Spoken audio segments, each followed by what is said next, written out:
What's up, everybody? Welcome on in to We Talk Freely. I'm your host, Drew Smith, and tonight we're going to be talking about a few things that are involving our favorite president, Joe Biden. We're going to be talking about the UAW picket line that Joe Biden decided to join today. We're also going to be talking about the government shutdowns, and we're going to be talking about funding in Ukraine.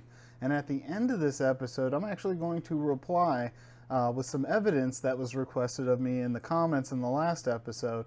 So that should be a lot of fun and should be very informative if you guys have not been paying close attention to your social medias. But first off, before we get into all that, I wanted to bring some perspective of how things are going in this country and how people are viewing Biden and Trump with a couple unique perspectives here. So check this out. A recent poll shows that 20% of black people are now supporting President Trump. We're going to talk about that. And to do this, I'm going to paraphrase my favorite wrestler of all time, Stone Cold Steve Austin. When Stone Cold was going up against a nation of domination, and they were trying to get into the whole black versus white crap, Stone Cold said something very powerful. He said that it's not a black thing, it's not a white thing, it's about me kicking your ass thing. The support of President Trump is not based on race, it's not based on color. It's based on being an American and loving this country.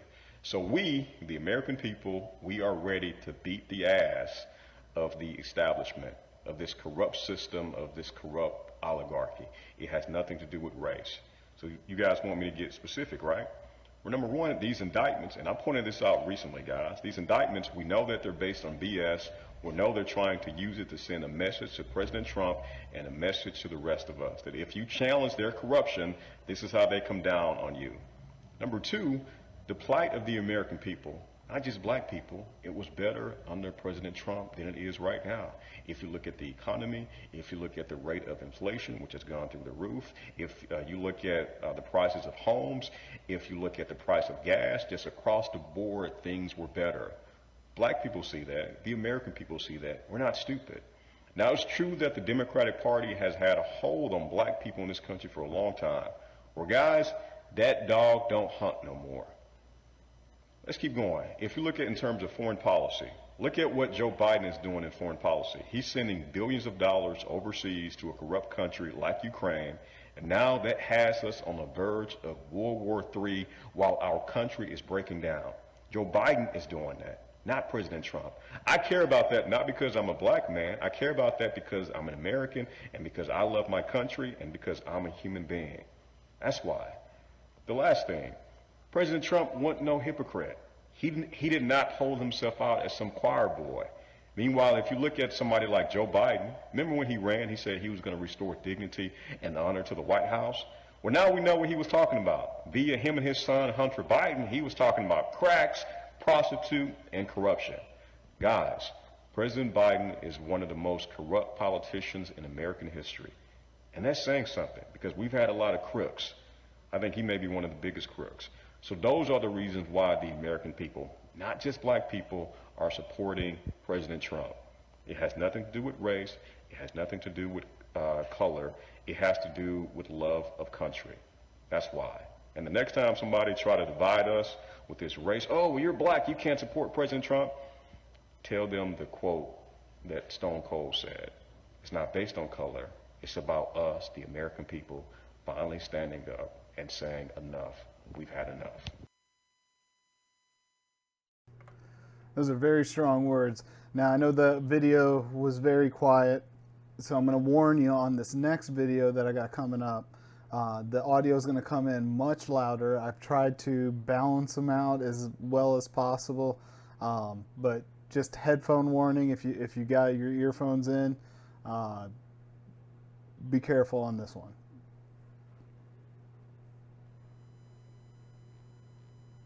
I think it's absolutely fucking insane that President Biden just came out and said that we need to prepare for a food shortage when he just let 600,000 immigrants come right through the border with no precautions whatsoever. The reality is that if you're in one of these states, Texas, Chicago, Memphis, Massachusetts, where these massive floods of illegal immigrants are coming with drugs, most of them are being let out of prisons. Most of them are middle-aged men. If you are in these places where this massive influx of immigrants are that are sleeping on the streets, you need to be prepared for more than a food shortage. Not only was there already a massive problem with homeless people in New York and Chicago alone, but now you have added to that by letting immigrants who have not even legally gotten citizenship here go to hotels that could have been used for homeless people. Senior citizen buildings have been completely wiped out. Senior citizens have been sent to nursing homes, relocated to other cities, and all of this to fill this with migrants, and you give them visas to work? Please tell me what happens when I'm face to face or someone's face to face with a migrant and we as Americans have something physical that they want. What stops them from taking it? What is gonna stop a migrant from jumping into an American family's house? I'm not saying they all would, but I'm sure the migrants from Venezuela that just got released from prison just might jump through a couple of windows to feed themselves. What's even crazier is these immigrants weren't even being checked if they just strolled through the border. They could be bringing fentanyl, they could be bringing knives, guns, weapons, anything. And why are none of these immigrants who just crossed so far to get here, why are none of them dirty? They all have fresh, clean clothes on. I don't know much about migrating, but I know when you come from another country and you go through swamps and lands and brisk elements, your clothes should at least be dirty. Something is not adding up. I think it's...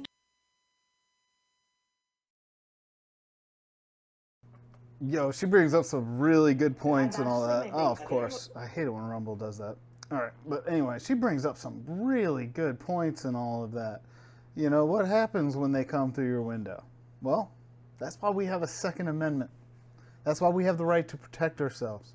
Because when somebody comes through that window, no matter what, they do not have good intention. And that's when you defend yourself with that Second Amendment. You have the right to protect your property in most states. Most. Not all. And that's the scary thing. Some people literally have to just run. They have to let their children and their family get put completely at risk. Well, thank God I live here in Georgia. One of them come through my window. We've got a solution for that. And she asked another good question. How are they coming through so clean? You know, we see all these people coming to our border on trains, planes, automobiles, you name it. They're coming in every form or fashion.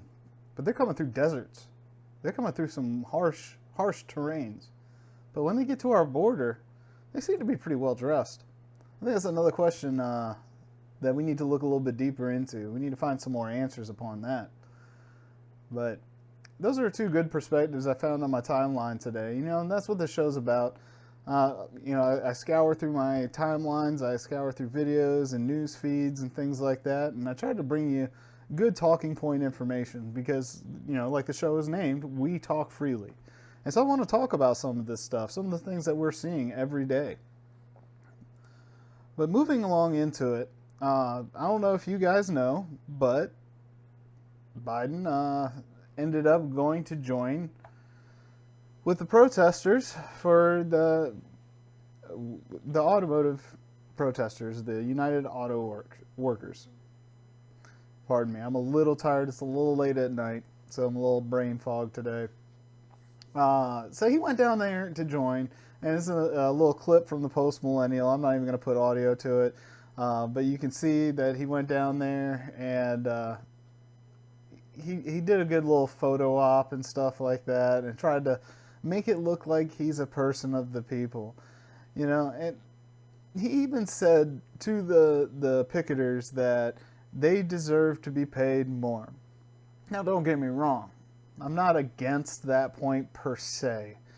But realistically, you know, and I've talked about this in previous episodes, it's not that necessarily that people need to get paid more.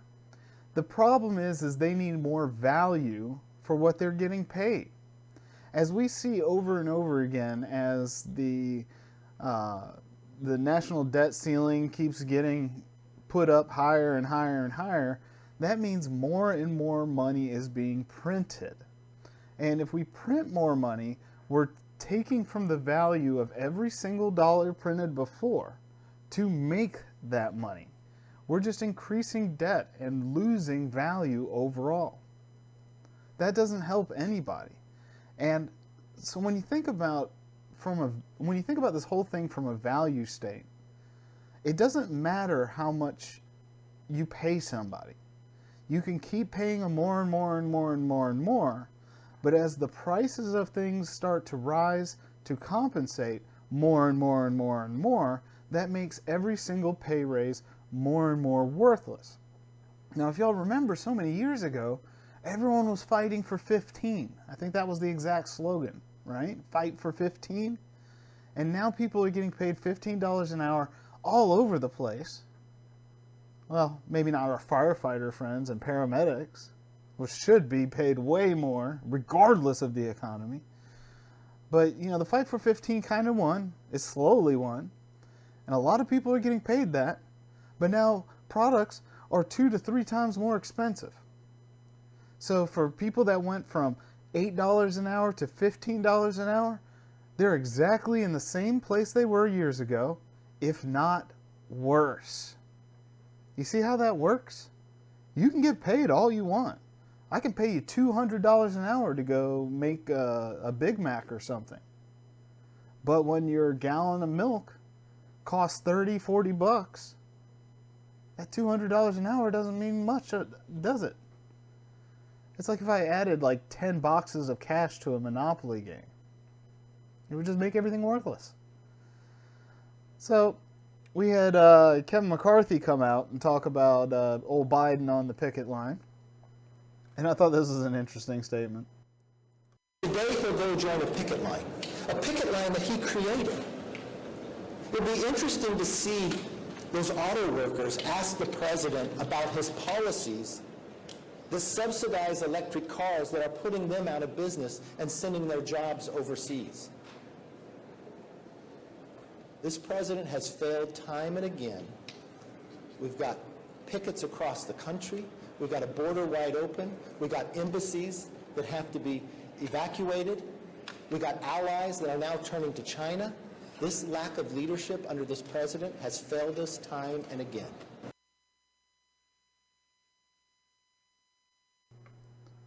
It looks like my meter caught that, but I hope I didn't just blow out your ears with that audio. That came through really loud here on my end. Yeah, McCarthy makes a great point. Those people wouldn't be picketing in the first place if we didn't have Biden's policies mucking everything up. Remember, we were talking about this before when we were talking about the Hawaii fires and everything, about how the Biden administration is putting billions of dollars into these automotive industries to refit them for electric vehicles while letting the people of Hawaii suffer. That's another conversation that we've already had, but I'm willing to have it another day. So when we're switching everything over to EVs, a lot of these plants aren't set up for it, and a lot of people are going to end up losing their jobs regardless. And the worst part is not everybody wants to buy EVs. I've seen a lot of polls being done, and I'd say about 40 to 60%, depending on who's doing the poll, and I'm just giving a rough estimate here, about 40 to 60%, depending on the poll, will never want to buy an EV, and if you don't believe there's people like that out there, I personally have no interest in buying an electric vehicle. At least not at this time. There's not enough strength. There's not enough longevity. The repairs are astronomical. $18,000 batteries, I've heard. It's not. We're not ready for it yet. Maybe if I see electric vehicles meet or exceed what our gas and diesel vehicles can do, then we can have that conversation.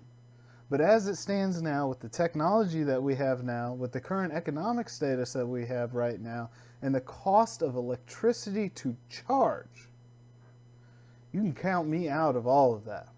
I used to be a crypto miner. I know how expensive electricity gets. It gets astronomical. I couldn't imagine adding hundreds of dollars easily, at a minimum, to my electric bill just to run an electric car. And the amount of miles I put on my vehicle, I know it's going to be way higher than that, especially with energy costs right now. Wind, solar, hydro, unfortunately, is not supplementing. It's not fixing it. You know, maybe if we open up a bunch of more nuclear plants, which I'm not a big fan of either, maybe then we can bring the cost of energy down. But right now we're working on coal. We're working on some hydro. Some hydro is supplementing, especially more out in the West Coast. But here in the state of Georgia, we have, you know, it's a smaller percentage of our electricity supplemented by hydro. But we're predominantly burning fossil fuel here. There's no way.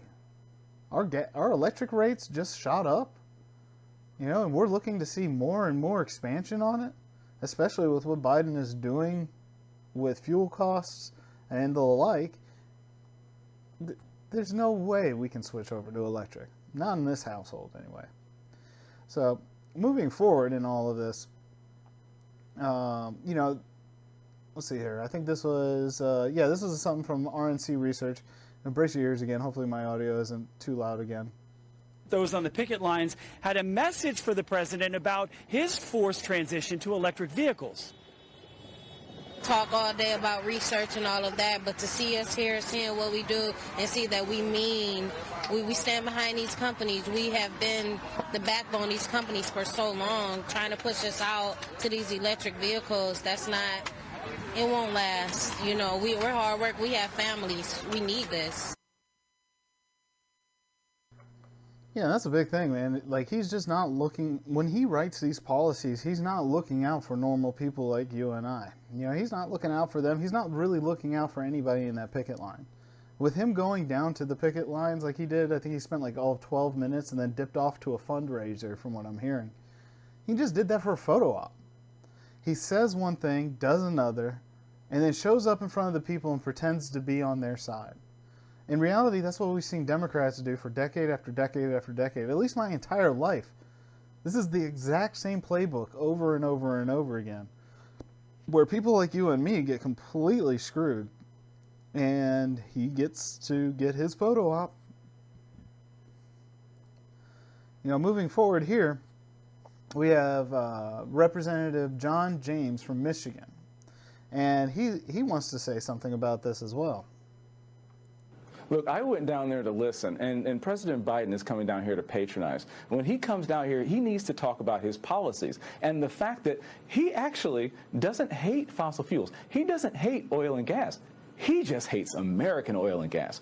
He has no problem going to Venezuela and to Saudi Arabia where people are starving and they have human rights violations and asking for energy. He has no problem selling our strategic petroleum reserve to China, and now it's at the lowest level since I was 3 years old. He has no problem with that. He has a problem with American auto workers getting jobs. He has a problem with American auto workers thriving in the future, where even Sean Fain, the UAW president, is saying that due to this EV transition, double digits, people who are striking right now aren't going to have jobs in the next 5 to 10 years. That's a big problem with me. Representing Michigan's 10th congressional district, the #1 manufacturing district in the nation, Michigan's economy owes its growth and survival to the survival of the automotive industry, and we need to identify the issue. The issue is the Biden administration in D.C. Is actually pitting the environmentalists against the UAW. It is putting the survival of automotive companies in peril, and it's building the jobs in Mexico, sending our tax dollars to China, building the middle classes overseas on the backs of ours. We can't let that happen. Dropping truth bombs here, like straight up truth bombs. You know, it's not that these vehicles aren't going to get made. They're going to get made. If not for the U.S., they're going to get made for other countries. But they're not going to get made by Americans. They're going to get made in other countries. And I don't know if y'all saw, like, AOC got called out on this. You know, she bought a non-union electric vehicle. You know, but at the end of the day, there's a portion of me that don't blame her. I'm not excited about getting a Chevy Volt either, but that's neither here nor there. That's personal opinion. But he's right. You know, like, Michigan, Detroit especially, was well known for our auto manufacturing. You know, a lot in Ohio too. I think it was like Toledo. There's a huge portion of American manufacturing there. You know, our Midwestern states are getting destroyed by all this. You go back to the Keystone Pipeline, when that whole thing was nixed. That destroyed our Midwestern states. And that has an impact on everybody, every single state in the United States, even all the way down here to Georgia. You know, we have some of the lower gas rates here in the United States, not the lowest. I think of my friends up there in Virginia were telling me that they're a little bit less than us, and we had to declare a state of emergency to remove the gas tax. But yeah, like he said, Biden doesn't hate oil and gas. He just hates American oil and gas. He doesn't hate these cars. He hates it when they're made here in America. And at the end of the day, it just doesn't make any sense to me. You know, the guy that says he wants to create jobs and he wants to build up the middle class, he sure is removing a lot of jobs and doing a lot of destruction to middle class.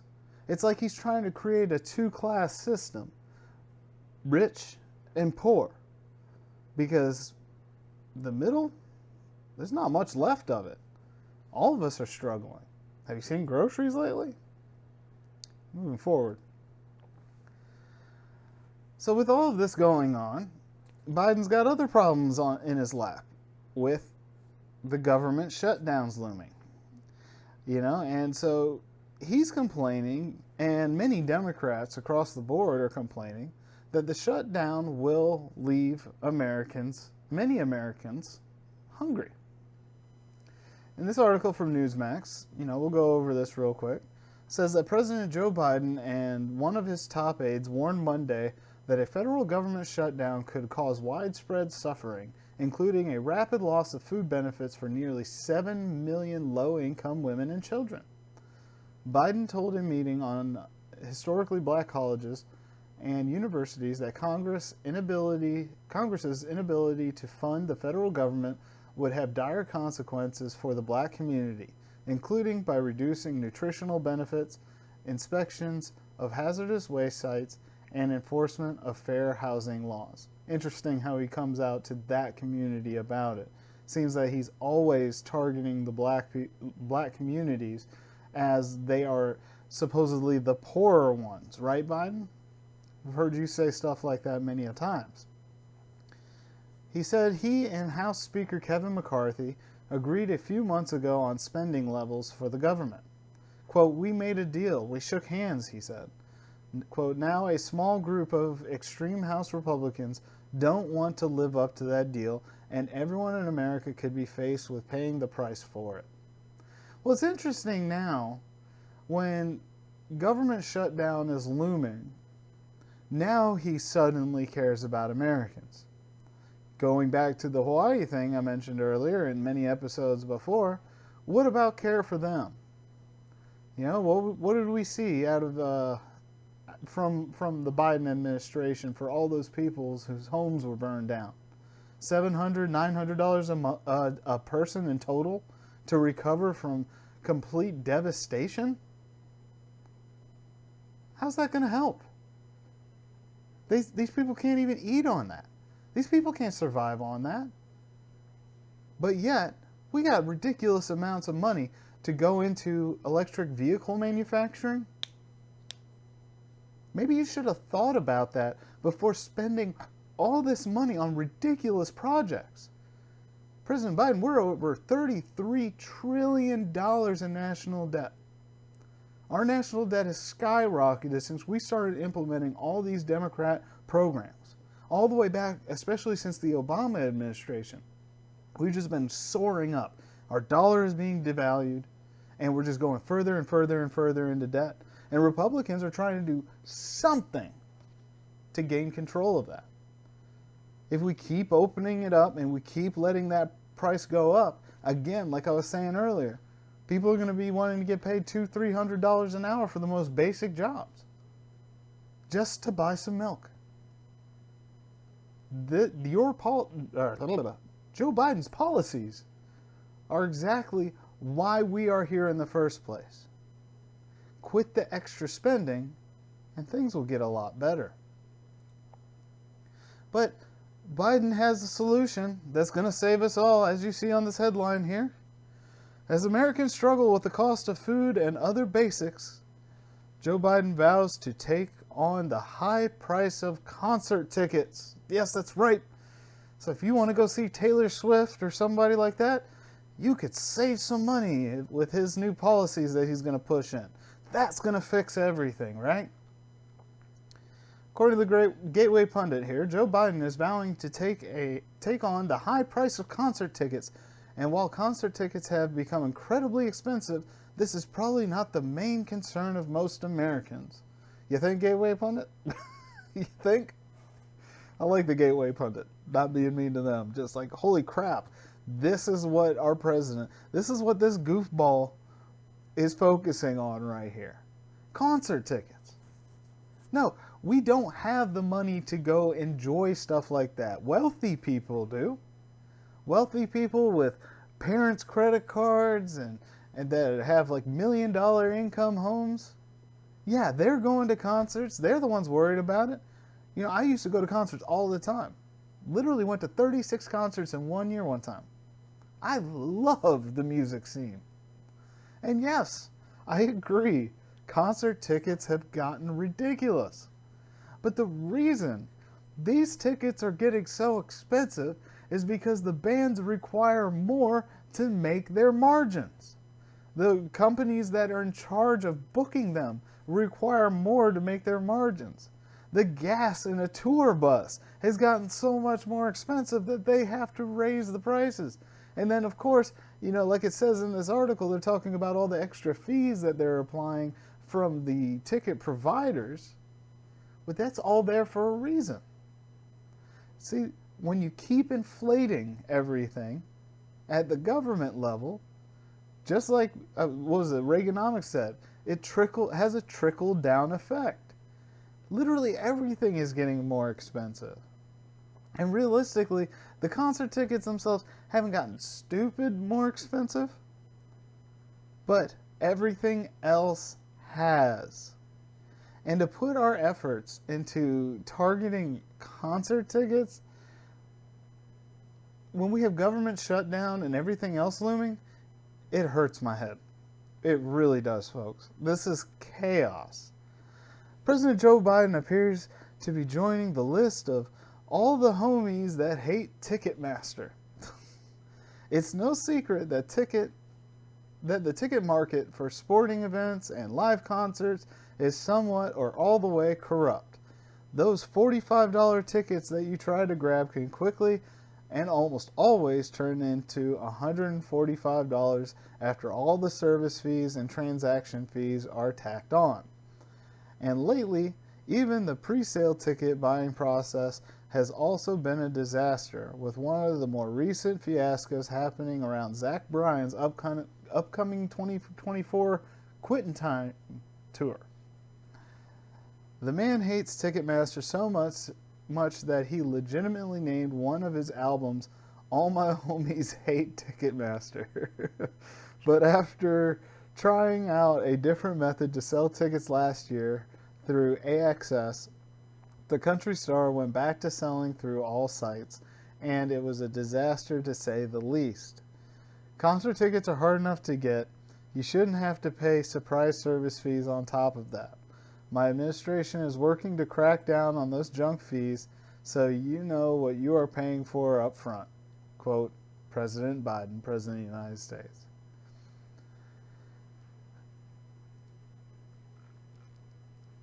Government shutdown is about to leave people starving, and our president is focused on Ticketmaster fees.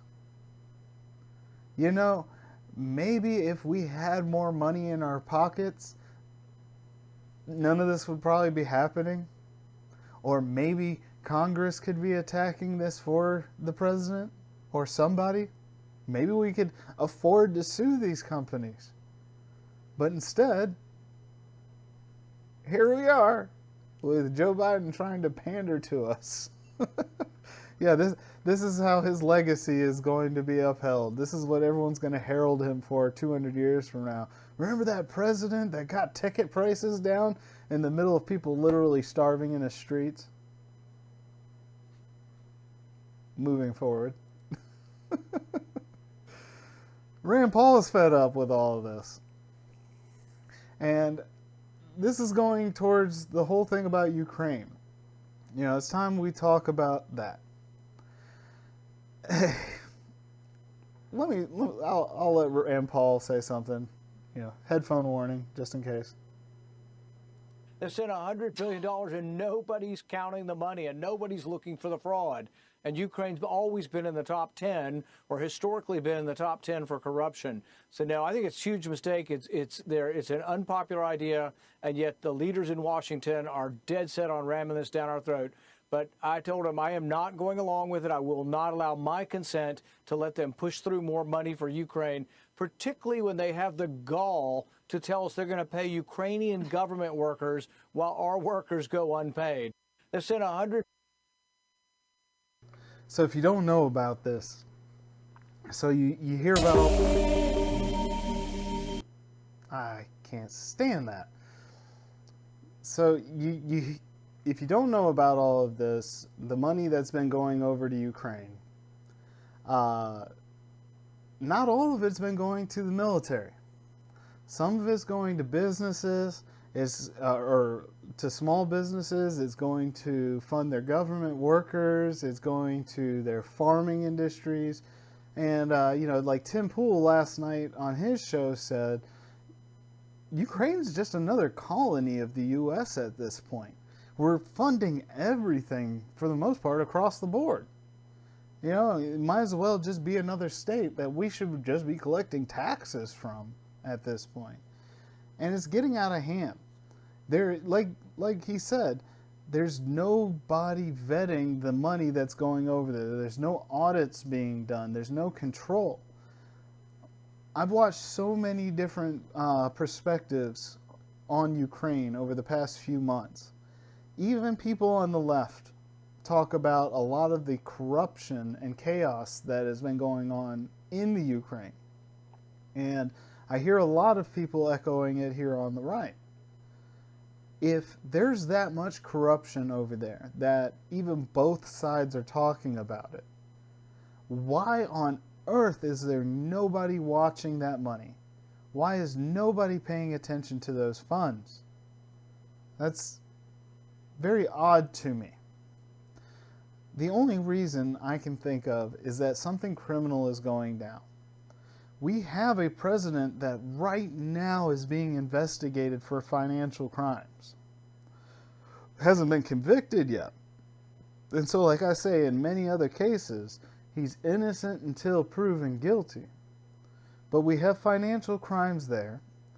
I hear, and there's another investigation going into Nancy Pelosi right now, and I'm going to bring that up in a future episode. But apparently, her income is 2 to 3 times higher than what she's reporting in taxes. Now, I don't know that for a fact, but I've seen a couple articles over the past couple weeks saying that there's investments and things that have been made in her name or in her family's name that shows that she actually has more money than she's admitting to. There's a lot of this kind of fraud. I mean, there's another Democrat politician who had gold bars and all this stuff. I'm still waiting. You know, I'm kind of doing the Bongino effect on that one, where I'm waiting a few days to see how that all pans out. You know, innocent until proven guilty is a big thing for me, though.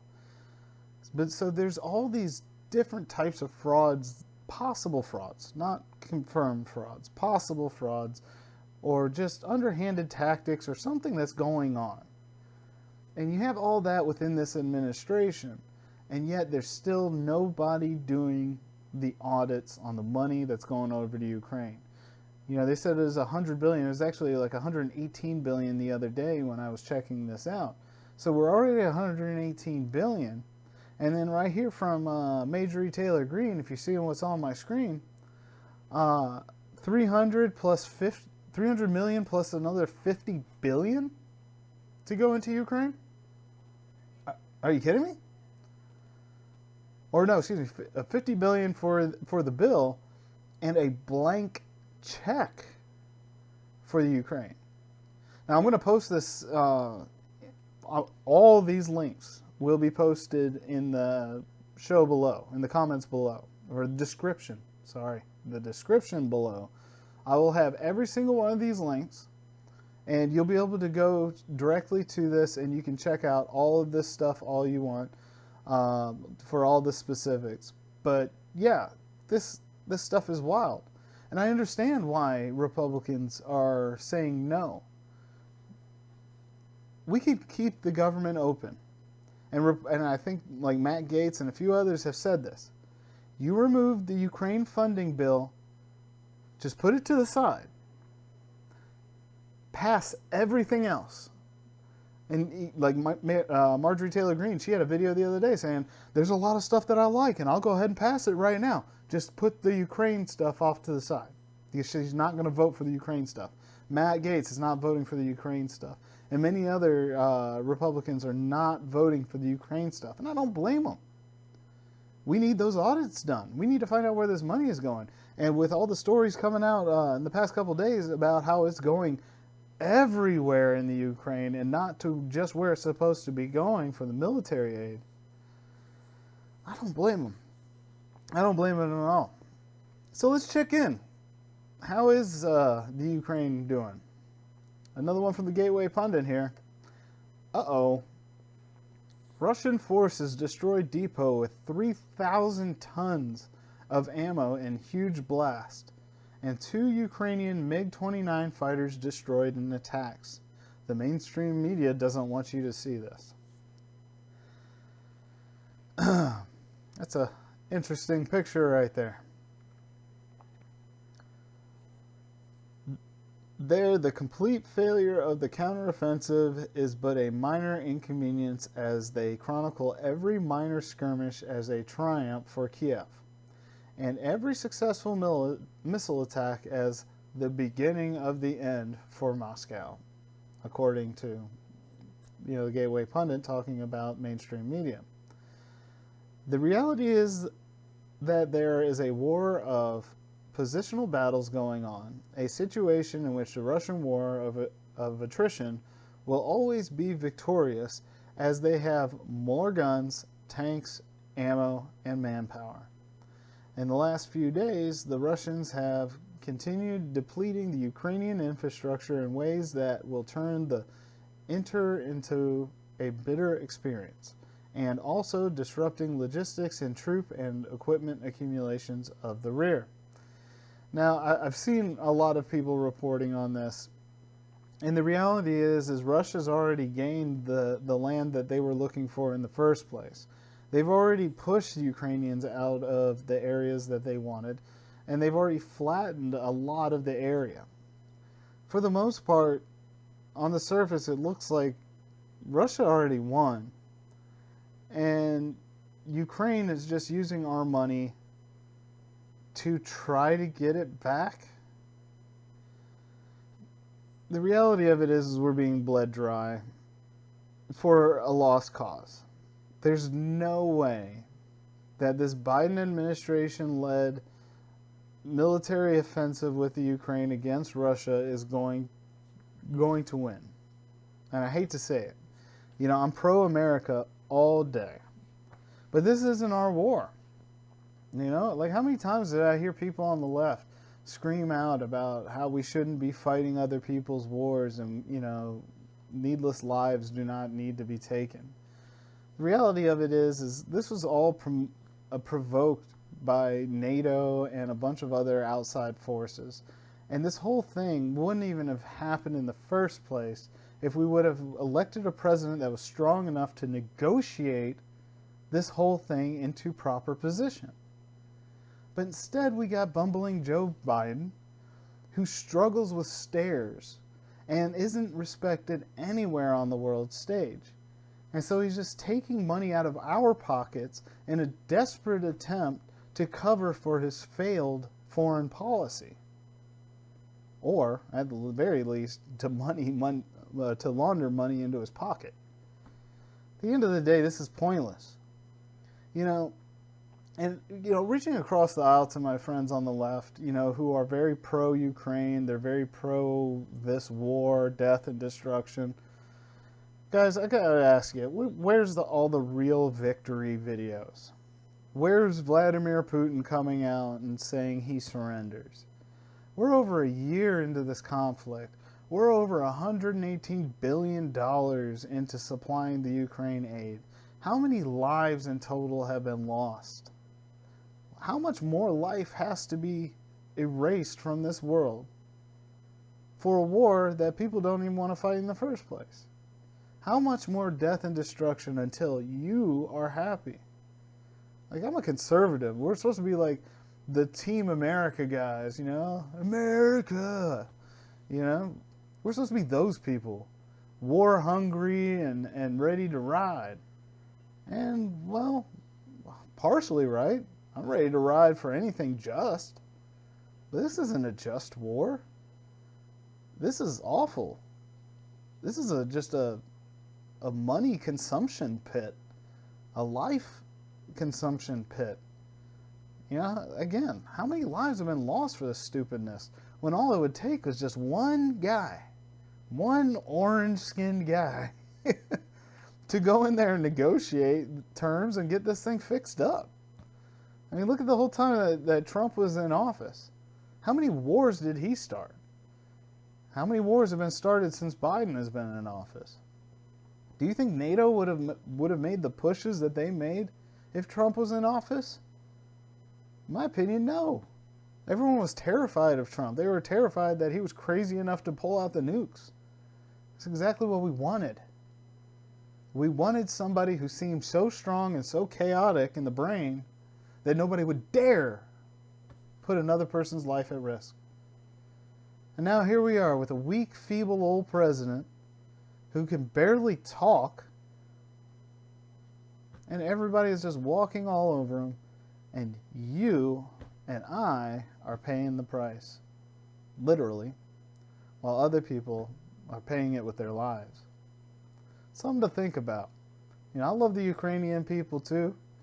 Got a few of them on my Discord, in other places.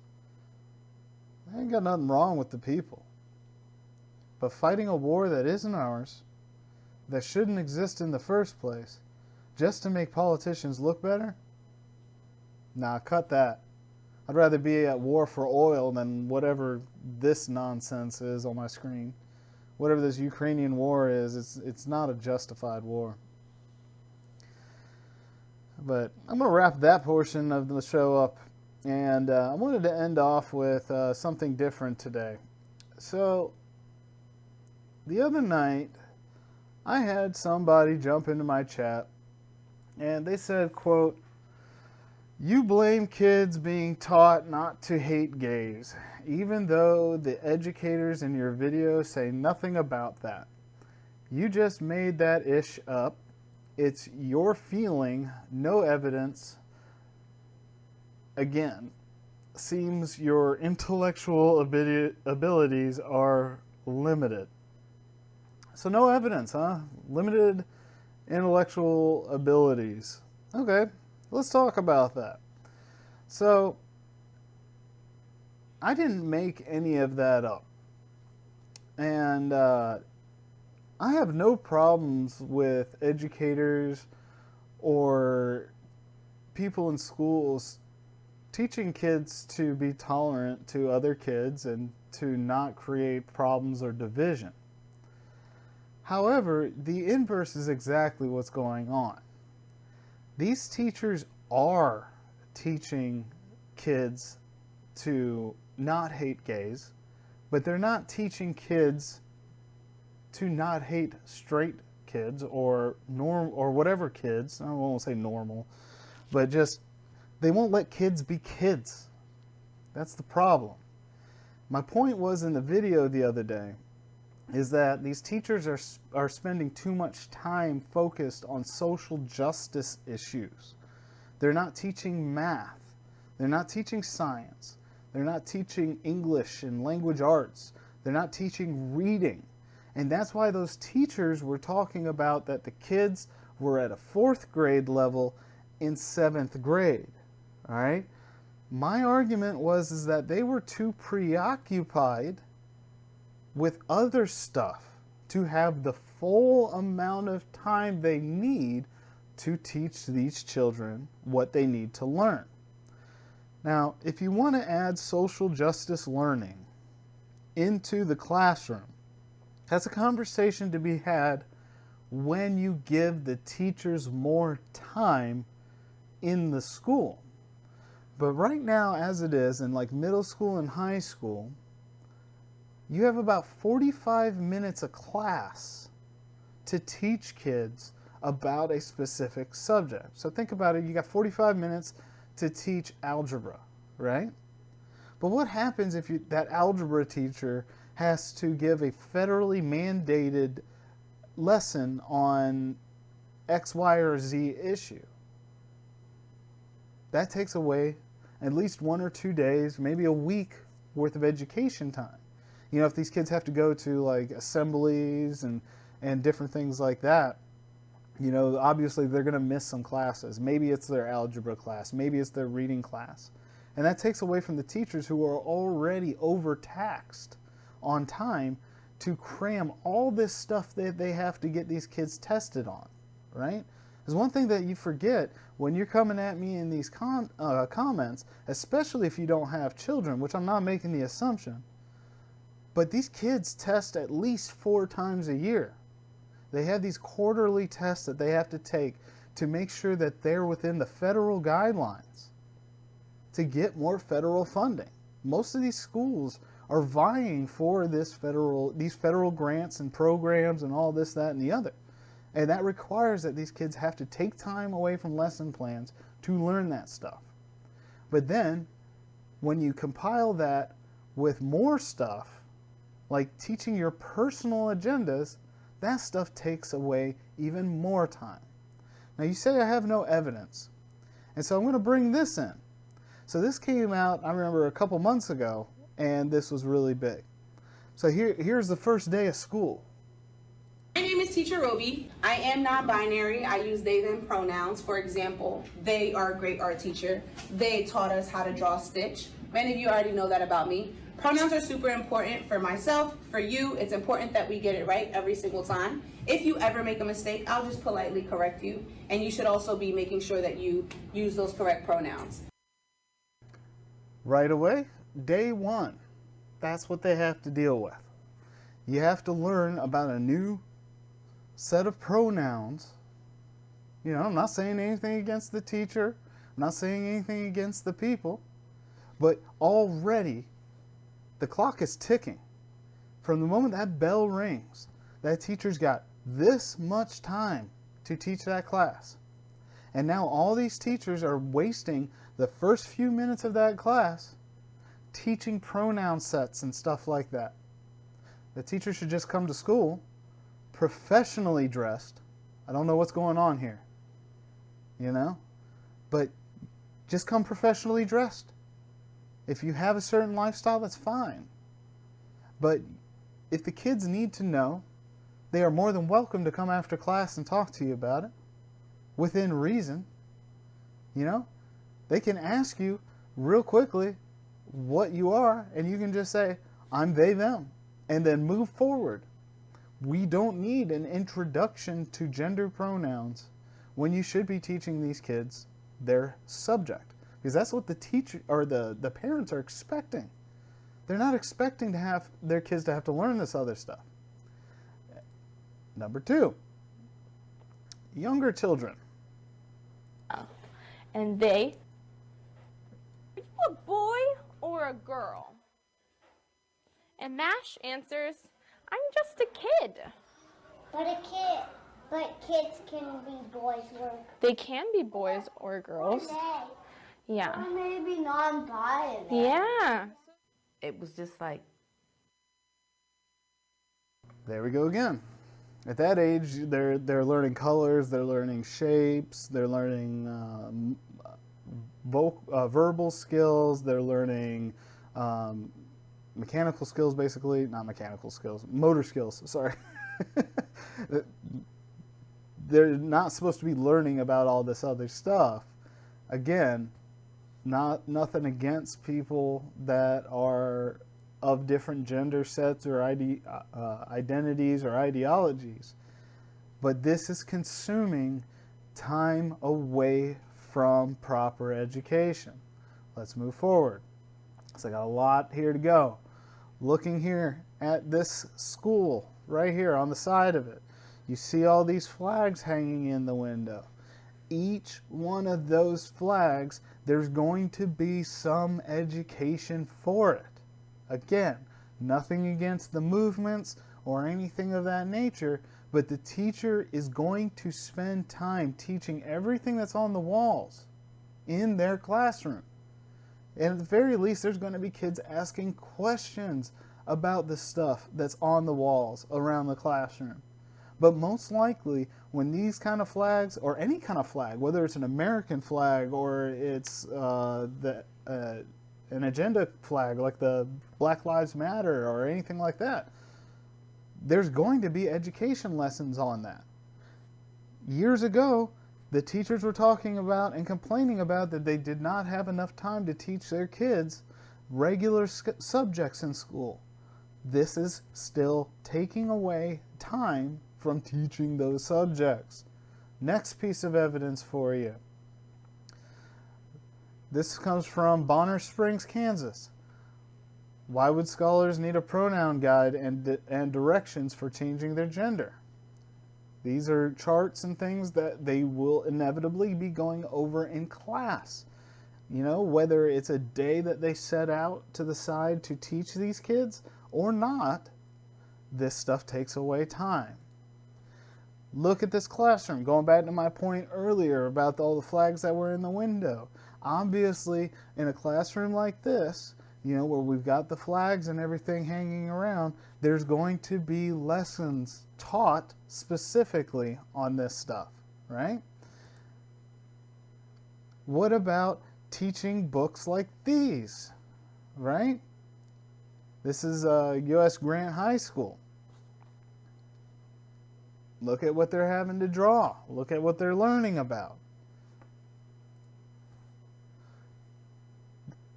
This is a book for 2 to 5-year-olds, just like that little video in the beginning. This is spending more time teaching kids about this stuff when they're supposed to be learning finger paints and things like that. Research papers and stuff mandated towards pornographic books. Classrooms like these. You can't tell me that this stuff isn't distracting. You can't tell me that the teachers aren't going to be spending some time going over these specific agendas, ideologies, these flags and things like that. That's a very distracting classroom. I personally do have problems with that. And it's nothing, I don't have problems with the agenda. I've got issues with all the distractions. Learning math, oh, well, that's a good distraction right there. I'm down for some hot coffee and stuff. That's cool. But everything else in here, I mean, again, it's going to take away from that lesson plan. You can't learn math, you can't learn reading and all this stuff at the level that you should be learning when you're spending so much time involved in learning all this stuff. I had this twice.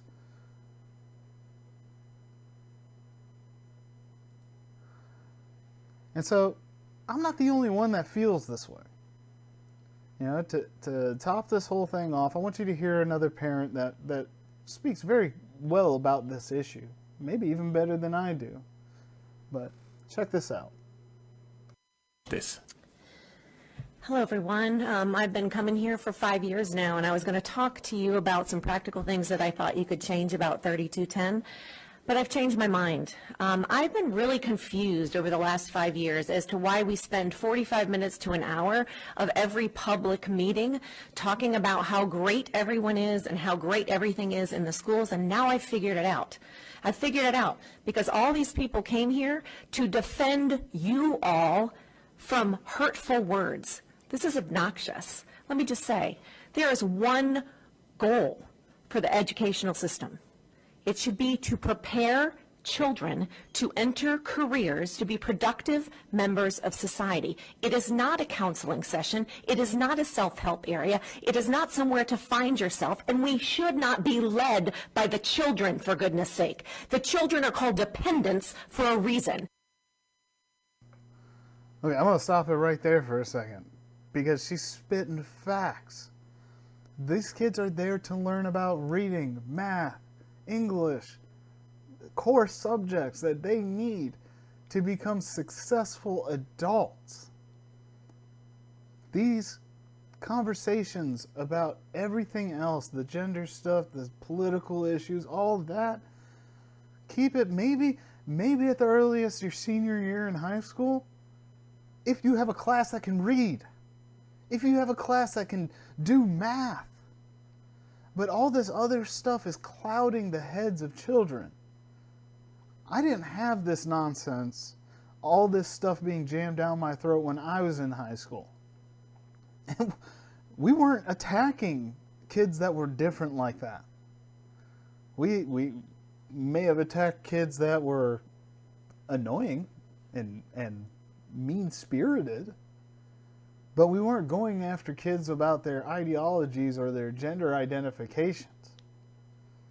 Now, and back then, without all this distraction, it was hard enough to learn regardless. Algebra, biology, all these different subjects required crap tons of homework, which kids are not getting today. And how do I know? As part of my evidence? I have a child. I've mentored 3 boys. I know what's coming home from these schools over the past 20 years. I'm not ignorant to this stuff. So when you call me out about the education stuff and what those 2 teachers said, I know exactly what those 2 teachers said. And those 2 teachers are reinforcing exactly what I know and exactly what I'm trying to reinforce to you guys. Maybe you need to get a little educated about what's actually happening in these schools and understand what is happening to these children. Like I said, go back 30 years. Go back to when I was in school.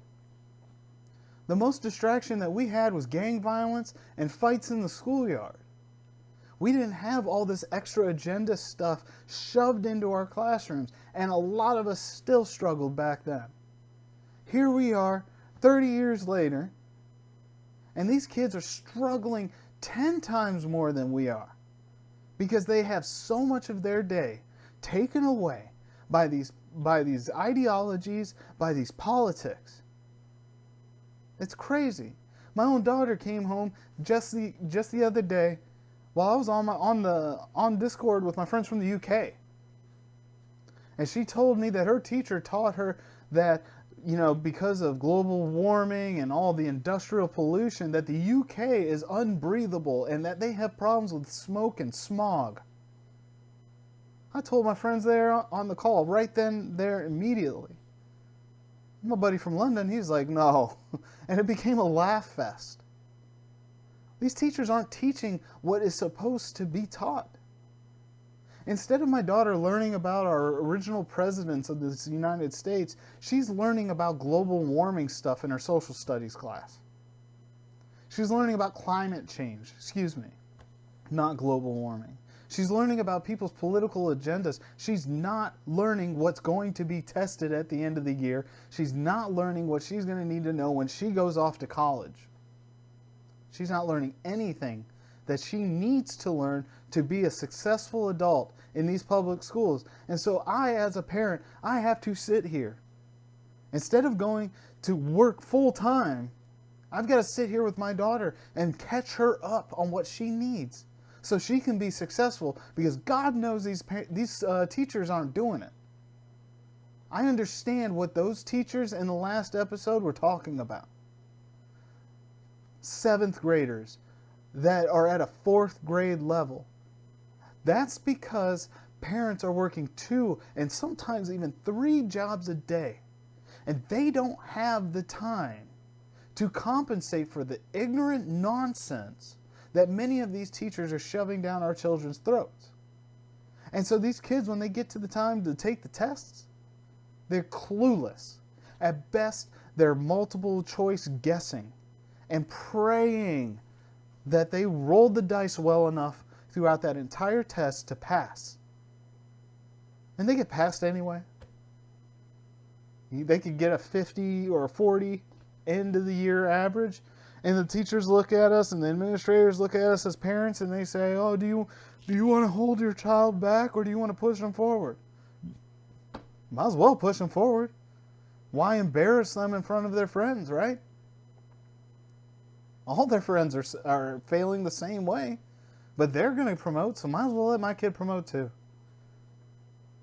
And so when my child becomes a senior and she goes to take those SATs like the rest of her classmates and they all get abysmal scores, possibly sub-1,000 or whatever it is, where's that going to leave them for the future? Are they going to get scholarships to go to these stupid, expensive colleges? No, because none of them can test. They can barely read. They can't even point to where the Ukraine is on the map. While we're sitting here all arguing about it without Googling it, can you? I bet not. I bet some of you can. Some of you that watch shows like this, that are well educated, that are pissed off about the way the world has gotten, y'all would know. But half the people that argue against me, like this person did in my chat, I'd challenge it. Half the stuff that this person was saying is because they don't understand a damn thing about value. Like, we had a long back and forth. I got home at 4 in the morning from work. 4 in the morning, and I was arguing with this person. Stay polite. Got love for everybody. My motto is peace, love, unity, and respect. But this guy come out and telling me that I don't know what I'm talking about and I have no evidence for it. Well, there's a bunch of evidence that I laid out for you here at the end of this episode. If you got a problem with all of that, then at this point it's on you. Because all of this stuff is a massive distraction. And I'm going to leave it there because I've gone way over my normal time in explaining all of this. If you've made it this far into the episode, thank you so much. And thank you so much for listening to my rant. Get down in the conversation. I love having these talks. I may seem a little bit upset about all of this, but I'm not. I see this stuff all the time, and it's time we start addressing this, and we start bringing out the real information. We start showing people exactly the nonsense that they don't even know about. I think, there's a good portion of people on the left. I believe most of y'all have great hearts. I believe that there's a good soul inside that body of yours. Religious or not, I think there's a good person there. The problem is that nobody is teaching you the realities of things that are going on.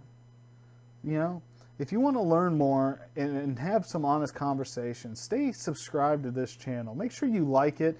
Get that little notification bell going there on YouTube, or go over to Rumble and start looking at some of the stuff that I'm seeing, whether you agree with it or not. Start listening to the voices that have been banned but have been right for the past 4 or 5 years. A lot of these people, like Dr. Robert Malone, when he was talking about what was going on with the mRNA vaccines and all that stuff. Look into him. That dude was completely shadow banned and cut off and everything. And come to find out, everything that he was talking about was right. Even the CDC, the FDA, all of them are coming out and supporting half of his arguments. But you would never know that if you're just here on YouTube, if you're just over there on TikTok, if you're just looking at Facebook. Your sources of information are extremely limited. At the very worst, if you don't like the conservative information, go over there and watch it just so you know how to combat it. Number one rule in any kind of conflict, know thy enemy.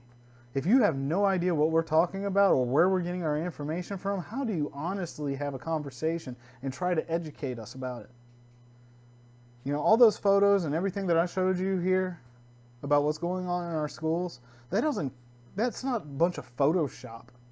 That was a different school in a different state. The only thing, there was one I missed in here. I wanted to show it. Where did it go? There was one from Quebec, and I guess I accidentally deleted it earlier. But, yeah, all this stuff is legitimate. It's all actually happening.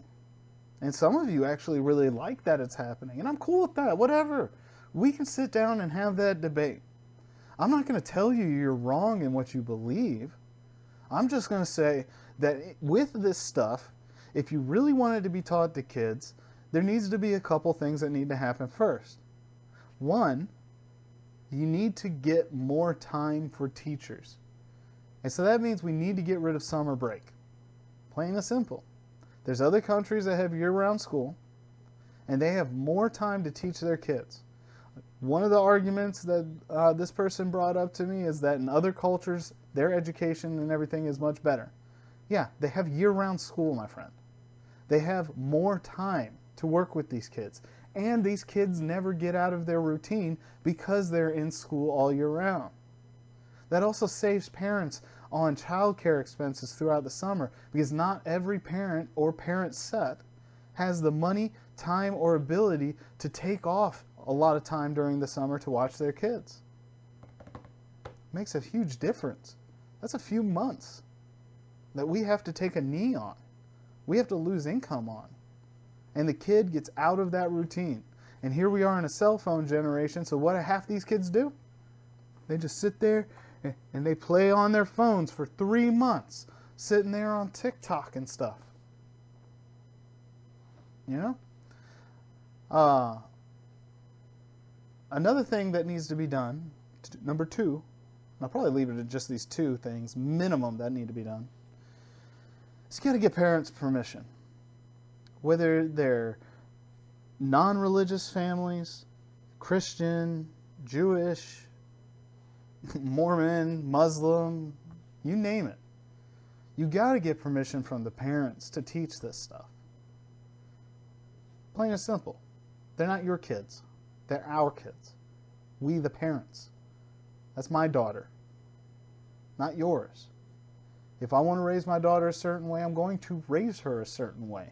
And anything negative that comes out of that, that falls upon me as a parent until she's 18. It's not your job. My daughter never knew about any kind of division between people because she has a neutral father and a neutral mother who's willing to open their arms and their heart to any individual who comes in our path. No matter what you look like, no matter how you act, as long as you act respectfully and show love, unity, and peace, set it all out of order. We're cool. We don't care. What you do in your home, with your friends, and your family is your business until it affects my child. You get permission and you buy time and you'll see the grades of these kids turn around. But without, at minimum, those 2, our kids are going to continue to suffer. We're going to continue to have 7th graders at a 4th grade education at best. Watch. The Vote Blue No Matter Who crowd, you guys got it, almost everything that you wanted. And now look at where we're at. We have kids that don't even know what state they live in. That's one of the things that the parents said. How do you not know what state you live in? Wow. Like, how bad is our education system? You know, that one dude, he said he's only been with the kids for 30 days. And he was just floored to the point where he had to make that video. That's not conservatives that did that. That's not Republicans that did that. That's not their fault. And going back to my original argument, like I made in last episode, it's the amount of distraction that has been put in front of these kids. That's what's hurting them. That's what's causing them. Look at COVID. That took them out of the classroom and it shoved them into the household while the rest of the parents still had to work. Remember, we had to get jabs and stuff to go to work while the kids sat at home not learning a damn thing. And now teachers are complaining. We got agendas, we got setbacks, and we've got no solutions coming from the left. And I'm going to leave it there. Thank you guys so much for sticking with me. I know I ranted twice there probably. Thank you so much for watching this show. If you could, please, please, please like, share, subscribe, all that good stuff. Trying to grow this channel, trying to get it as big as possible, trying to get it out to as many people.